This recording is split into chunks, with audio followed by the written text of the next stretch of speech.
Praise the lord. ప్రియులరా, గమనించండి.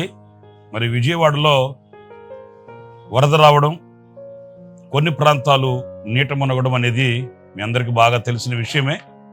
ప్రాముఖ్యంగా మన హోసన్న ప్రార్థనా మందిరం ఉన్నటువంటి యనమల కుదురు అనే ఈ ప్రాంతంలో కూడా వరద నీరు అధికంగానే చేరాయి. ప్రార్థనా మందిరంలో కూడా నీళ్లు చేరడం అనేది మీ అందరికీ తెలిసిన విషయమే. వాటిలన్నిటిని కూడా క్లియర్ చేస్తున్నాం.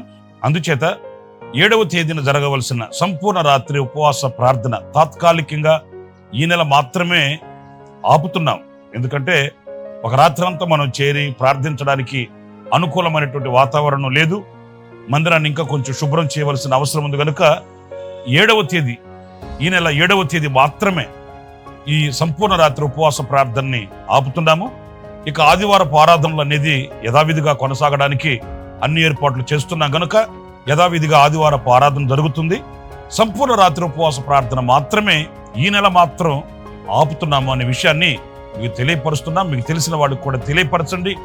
ఆదివారపు ఆరాధనలో పాలు పొంది దేవుని దీవెనలు పొందుకోవలసిందిగా ప్రేమతో మీకు ఆహ్వానాన్ని తెలియపరుస్తున్నాను. ప్రభు మిమ్మల్ని ఆశీర్వదించి దీవించును గాక.